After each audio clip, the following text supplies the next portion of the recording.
Good morning. Today on CWN, did you see the 8th graders in the hall yesterday? And our track team has a meet today. I'm Maddie. And I'm Logan, and today is Thursday, March 21st, 2024. Please stand for the Pledge of Allegiance and the pledge to the Texas flag. The Pledge of Allegiance. I pledge allegiance to the flag of the United States of America and to the republic for which it stands, one nation, under God, indivisible, with liberty and justice for all. The Texas Pledge. Honor the Texas flag. I pledge allegiance to thee, Texas, one state under God, one and indivisible.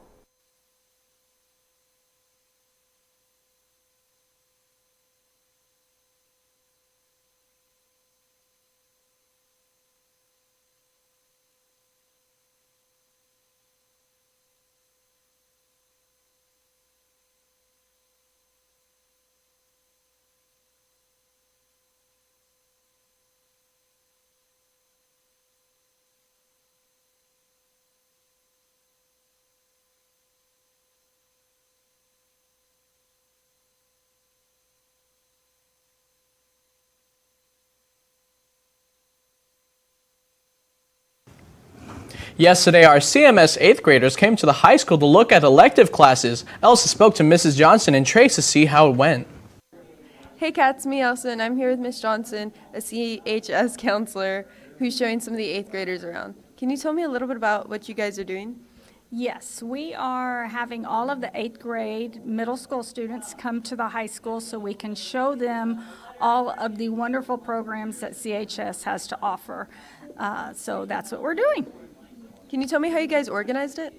Well, we got all of our CTE fine arts programs. We have 14 different stops that we're making just to give them an overview of which each category is. We're going all the way through everything we have to offer, and hopefully it will spark some interest with them and they can start taking those classes and registering for them when they're a freshman next year.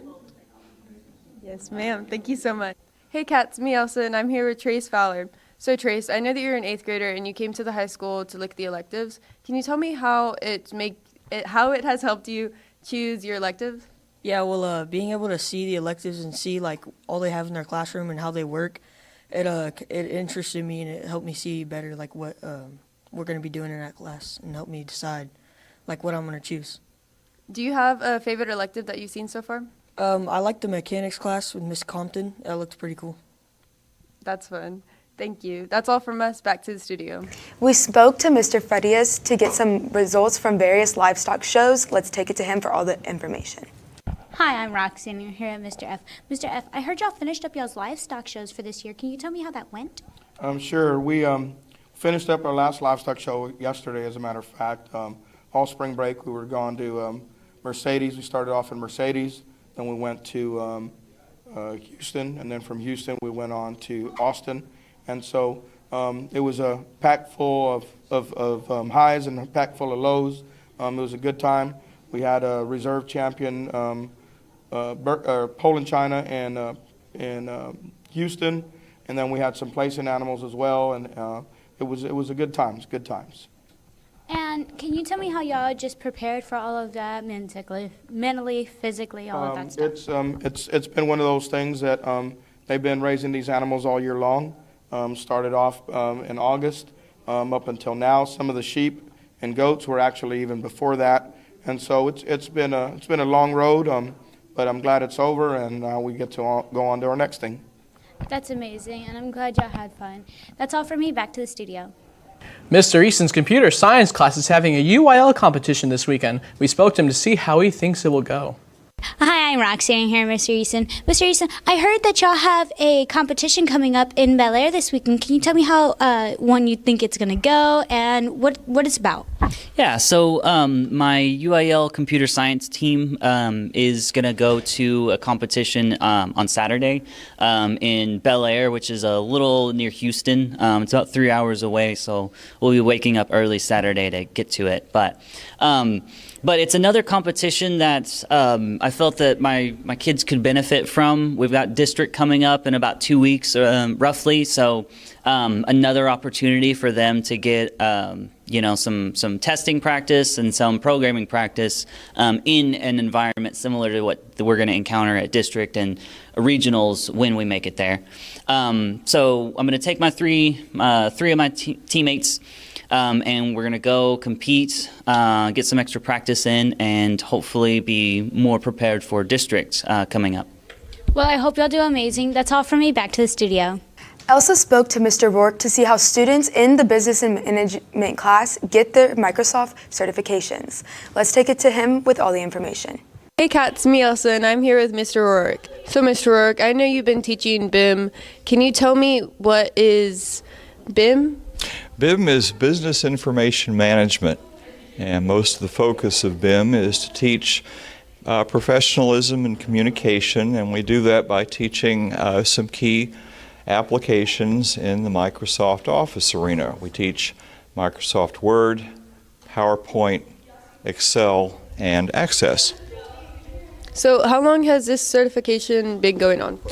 Well, this is the third year we've offered an industry-based certification in some of these applications. We offer these certifications in the BIM 1 and BIM 2 class. These are industry-recognized certifications that are recognized nationwide. They can be used on a job application or an application to college. Very good thing to have. It's something you can carry with you, and we discovered this past year that some colleges and universities are accepting these certificates for college credit. So it's a good thing to know and have. That's great. So where can someone go if they're interested in BIM? Okay, if you're interested in signing up for BIM, go see your counselor, or you can talk to one of the CTE teachers here. I'm Mr. Rourke, and Mr. Martinez, room 607, also teaches BIM. He can speak to that as well. We'd be happy to answer any questions or get you pumped up and excited about the program. Thank you so much. Okay. That's all from us. Back to the studio. Mrs. Compton's engineering class started a new activity which they make mechanical devices. Waylon spoke to her to see how it's going. Good morning, Wildcats. I'm here with Miss Compton, who's recently done an activity in engineering. Miss Compton, can you tell me more about that? Yes, so right now my intro to engineering students are working on inventing a throwing arm, and they're using little bits, electrical circuits, to put it together. And how is that helping the students relate to the topic of your curriculum? Well, actually, it's pretty interesting because in the first quarter of the year, the students had to invent a catapult or something to propel forward, and they had to only use manual force. And so now we're going to add an electrical circuit to it and see what they can do with that and if they can be more precise or more accurate with their throwing arms. All right. Thank you for your time, and back to the studio. Continuing Texas Public School Week, we spoke to Coach Robertson to see why she decided to become a coach. I'm here with Coach Robert. So, Coach Robert, in honor of Texas Public School, what made you want to be a teacher? So whenever I was younger, we used to actually put like what we wanted to be when we grew up in our elementary yearbooks. And so when I was in kindergarten, my big dream was to be a theater teacher. So I went to school and I did that, and then now I'm teaching English. But I love it. I love working with kids. It's just really fun, I think. So what's your favorite memory about being a teacher? My favorite memory about being a teacher would be whenever I was working at Odom as the theater teacher, and we advanced for the first time in 11 years in one-act play competition. Like when they called our name, we didn't even know what to do. We were just like sitting there staring at the stage, and it was kind of like embarrassing but funny. And then all the kids just kind of like swarmed the stage, and like they were super proud of their trophy because they hadn't had one in forever. So that was really cool. Okay, thank you. Now back to the studio. Our welding class has started a new project making a hay feeder. They also have a competition coming up. We spoke to Mr. Holbein and a few students to get all the information. Hi, I'm Kendrick Cardona. I'm here with Joaquin and Duke. So Joaquin, can you tell me more about this welding project they have going on today? Yeah, so we're welding together a hay feeder for goats, and we're doing like groups of 2, and yeah, basically we just like grind it and weld it. How long is this project going to take y'all? Maybe about like another week or 2. And I heard that there's a competition. Dude, can you tell me more about that? Well, yeah, it's not really competition, because they look bad at it. My group, we got finished in like a week. So yeah, I feel like it's an easy competition. We're gonna successfully beat it and win the $100. So yeah. And that'll be all back to the studio. Drumline auditions and drumline camp are starting this Saturday. We caught up with Maddie to see what you should expect. Hey Cats, today I'm here with Madeline Valpert. So I heard y'all have drumline auditions going on. Can you tell me a little bit about that? Yes, so we do have drumline auditions going on right now. We just had this previous one Monday night. It went really well, and the students were really prepared. It was great to see how many people knew their music. It was fantastic. That's awesome. And y'all have a camp this Saturday. Can you tell me about that? Yes, of course. So we have a drumline camp from 9 a.m. to noon, and then a lunch break, and then 1 to 4 p.m. It's going to be a long day, but it'll be great. It'll be a lot of fun. It's going to be setting the line and really getting drumline set for this upcoming marching season. It's going to be a lot of fun. It's going to be great. Yes. Good luck. That's all from us, and back to the studio. One of our students in the AV practicum class is an intern at the Church of Hope. We spoke to her to see what she does. Hey Cats, I'm Maddie and I'm here with Michaela. And Michaela, I heard that you're interning at Church of Hope. Can you tell me what's going on? Yes, I am interning at my church, Church of Hope. I currently serve on the tech team, so I'm there every Sunday. I'm either taking pictures, or I'm running pro, or I'm doing roaming. It's very beneficial, especially for what I want to do in the future. And hopefully I'm able to just do more in my church. That's awesome. And are there any requirements to take this class? I believe you have to be in a certain class for 2 years, I believe, because this is my 3rd year and I'm in practicum. So I believe it's 2 years, but I believe it's only electives. So that's amazing. Thank you so much. And now back to the studio. Our yearbook class has submitted the yearbook. We spoke to Mrs. Louie to see how it went. Good morning, Wildcats. I'm Lawrence, and I'm here with Caitlin. Caitlin, I heard you having an end of the yearbook party. Can you tell me more about that? Yeah, so basically today was our last yearbook deadline, and we submitted our full book, and so we're having a party to celebrate. That's really cool. Can you tell me when you submitted the yearbook form? So we just submitted it literally today. We have been working on it nonstop since the beginning of the year, and it's awesome to see that our hard work is finally submitted. That's really good. Congrats. Thank you, Caitlin. Now back to the studio. Now let's send it to Callie with Wildcat Media. Thank you, anchors, and welcome back to Wildcat Media. Larissa from Chris 6 News posted a reel on Instagram for Calallen softball showcasing their highlights and their skills individually from one of their games. I know the girls were super excited and very honored. Now make sure to go check that out at Larissa Liz KATV or at Calallen softball. Now that's all for me. Back to the anchors. Thank you, Callie. Now we'll send it to Michaela with the rundown on sports right after this quick break. Good morning, Wildcats. Just a heads up, the 8th graders are going to come by this Friday to check out the school. Make sure y'all are on y'all's best behavior and represent Calallen. Let's take it back to the studio. Thank you, Logan, and good morning, Wildcats. One of our JV soccer players, Samantha, was recently moved up to varsity. Lakin caught up with her to see how she felt. Hey Wildcats, I'm here with Samantha, and I hear that you got moved up for soccer playoffs. Can you tell me a little bit about how you feel about that? I'm happy about it, and I'm just grateful for the opportunity, and I'm ready for this upcoming season for the playoffs. Thank you. Best of luck to y'all, and back to the studio.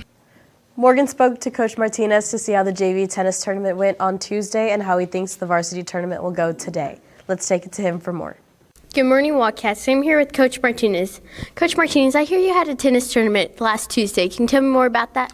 Yes, so we had the TM freshman junior varsity tournament, and our kids did really well. Our freshman team got 3rd, and our JV team also got 3rd, which compared to when we started at the beginning of the school year, the improvement we've seen has just been incredible. We're getting ready for our freshman JV district tournament, and we're looking forward to some good news out of that tournament. That's good. And I hear varsity has a tournament today. Can you tell me about that? Yes, so today we are in Harlingen, Texas. We will be participating in the Harlingen Varsity Tennis Tournament, so we're going to get to play some new talent that we haven't seen. So we're super excited for all our teams to go out there and represent Calallen High School and show all the work we've been putting throughout the season, because in about a month our varsity district is starting, so we're hoping to advance a couple of entries to regionals and ultimately to the state tournament. So that's our end goal, and of course to improve every day. Thank you, Mr. Martinez, and back to the studio. Our track team has a meet today in Beeville. We spoke to Camden to see how he thinks it will go. Hi, I'm Gabriel, and I'm here with Camden. So I hear you have a track meet tomorrow. How do you feel about that? Well, we've been practicing our handoffs and stuff for our relays because we've kind of struggled with that in past meets, but we got it down, and our relays look really good. So, yeah, we've been practicing pretty hard and running a lot more lately, so, yeah. And what events will you be running? I'm on the 4x1 and the 4x2, and I run the open 200, and I do long jump. Thank you. Back to the studio. And that's the latest on Calallen Sports. Back to you. Thank you, Michaela. Now it's time for your weather report with James right after this quick break. Good morning, Calallen TV. I'm Luke Mitchell. So, guys, if y'all have makeup hours, don't forget to get those done. You could come any day after school, or you could go to the front office and sign up for Saturdays.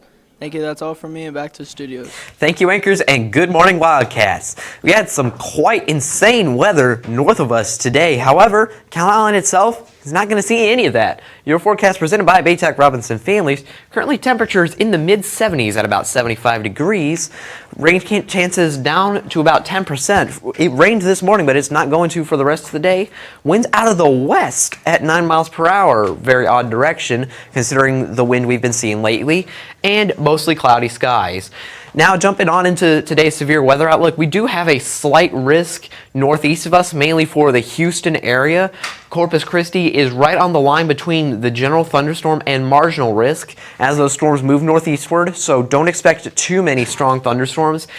Looking on our Doppler radar, we actually had some quite intense thunderstorms northeast of us earlier. You can see these orange polygons. Those are thunderstorm warnings out over the open water. Nothing to be concerned about on land over in Calallen. We do have a severe thunderstorm watch that is in effect for areas north of us as close as San Patricio County until 1 p.m. today. But again, absolutely nothing to be concerned about now. Looking on into the rest of the day, rain chances will increase to about 15% by 2 p.m., then drop off and rise back to 10 p.m. or 10% by 10 p.m. Temperatures will remain in the mid to upper 70s before crashing down to 68 by 10 p.m. Winds will remain generally out of the west, shifting to the north by the time the day is over. And looking into the rest of the week and the weekend, temperatures are going to remain warm. Rain chances will remain at 0, and winds will be quite blustery, especially on Sunday, where we could see winds southeast 10 to 25 miles per hour. And we do have 10 days until Easter, folks. I'm excited, and I hope you are too. With that, let's take it back to the anchors. Thank you, James. And that's all your announcements for today, but now it's time for your joke of the day. So guys, which building has the most stories? I don't know, Logan. Which one? The library. For all you social people out there, make sure you're following us on Facebook, Twitter, TikTok, and Instagram at CalallenTV for all the latest updates. Also subscribe to us here on YouTube to catch all of our latest videos. And as always, Stay classy, Calallen.